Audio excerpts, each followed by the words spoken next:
The unprivileged class included the bourgeois or the upper middle class citizen, the laborers and the peasants. The peasant forms about 90% of the population, but only a small number of them owned by the land they cultivated. Around 60% of the land was owned by nobles, the church and other richer members of the third estate. The peasants had to work hard in order to earn a square meal and had to bear the heavy burden of taxes. अब समाज में जो ऐसे वर्ग जिनको विशेषाधिकार नहीं प्राप्त था उसमें कौन कौन लोग शामिल थे? तो समाज के जो अपर मिडिल क्लास के सिटीजन थे वो शामिल थे, मजदूर शामिल थे, किसान थे। वहाँ की जो जनसंख्या थी उसमें 90% हिस्सा जो है किसानों की थी, लेकिन वो जो है उनमें से कुछ के पास ही अपनी ज़मीन थी जिसे वो जोत पाते थे। 60% ज़मीन के जो मालिक जो थे वो समाज के उच्च वर्ग कुलीन वर्ग वाले थे और चर्च का उन पे उस पर कब्जा था, और जो बाकी बचे हुए ज़मीन थे वो समाज का जो तीसरा वर्ग था उसमें जो धनी लोग थे उनके पास वो ज़मीन था। किसानों को कठिन परिश्रम करना पड़ता था, तब जाकर के वो अपने चारों पहर के लिए रोटी का जुगाड़ कर पाते थे, मतलब भोजन की व्यवस्था कर पाते थे। साथ ही उन्हें उनके ऊपर टैक्स का भी काफ़ी ज़्यादा बोझ था, उन्हें काफ़ी ज़्यादा टैक्स जो है पे करना पड़ता था। The peasants were heavily taxed and lived a miserable existence.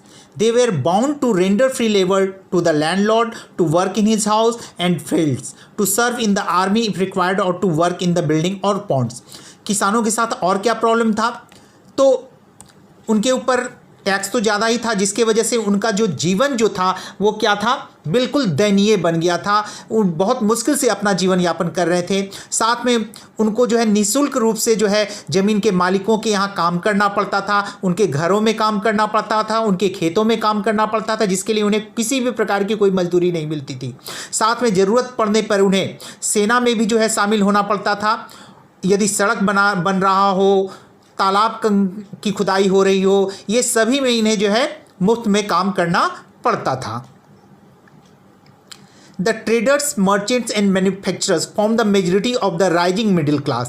They own most of the business. The professional like lawyers, judges, teachers, doctors, writers, administrators, etc. also came under this class. They were gradually growing in importance, power and prosperity. A steady growth of the international trade and the resultant prosperity had made them important and powerful.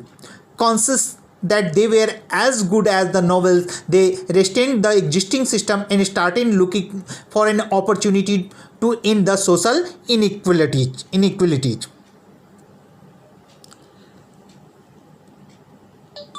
व्यापारी, व्यवसायी, जो manufacturer थे, जो निर्माता थे, इनका जो है मिडिल क्लास में इनकी संख्या जो है दिनों दिन अब बढ़ने लगी।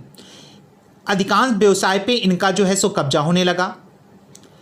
इसी वर्ग में जो है वकील, जज, शिक्षक, डॉक्टर्स, लेखक, प्रशासक ये सब आते थे। धीरे धीरे क्या होने लगा, इनका महत्व समाज में बढ़ने लगा, इनकी शक्ति बढ़ने लगी, साथ में इनकी समृद्धि भी बढ़ने लगी, प्रॉस्पेरिटी भी बढ़ने लगी, समृद्धि भी बढ़ने लगी। अंतर्राष्ट्रीय व्यापार में जो धीरे धीरे ग्रोथ होने की वजह से इनकी संप्रभुता जो है वो और क्या हो गई, और बढ़ने लगी, और ये और ज़्यादा पावरफुल होने लगे था। समाज में इनका महत्व जो है और बढ़ने लगा। धीरे धीरे इनके मन में ये विचार आने लगा कि ये जो है समाज के जो उच्च कुलीन वर्ग से ये किसी प्रकार से कम नहीं है, ये उन लोगों की तरह ही जो है ये भी जो है, जिसके वजह से उन्होंने मौजूदा जो व्यवस्था था, एग्जिस्टिंग सिस्टम था, उसका इन लोगों ने विरोध करना शुरू कर दिया। और वो लोग जो है समाज में जो विषमताएं थी, इनइक्वलिटी थी, उसको दूर करने के लिए एक अवसर की तलाश करने लगे। The social inequality led to the growth of ever-increasing discontentment among the people of the middle class. It is worth mentioning that the rising middle class was the most receptive to new ideas and values. The people belonging to the upper middle class were educated and had a broader outlook.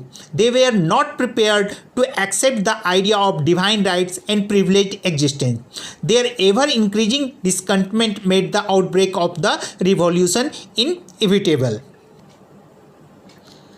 सामाजिक विषमताओं के कारण मध्यम वर्ग के जो लोग थे उनमें निरंतर असंतोष बढ़ रहा था।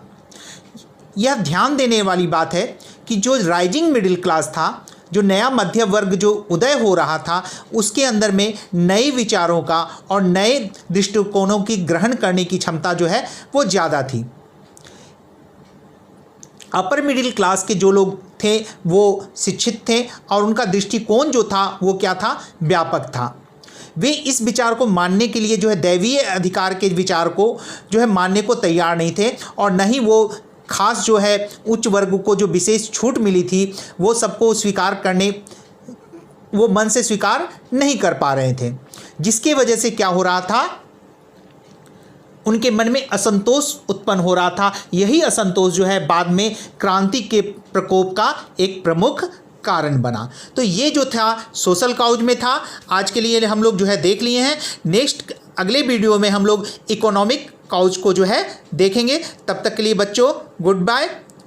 आप लोग जो है इकोनॉमिक काउज को अपने बुक में जो है पढ़ेंगे। नेक्स्ट क्लास में उसको जो है हम लोग डिटेल्स में आपको जो है बताएंगे। तब तक बच्चों गुड बाय।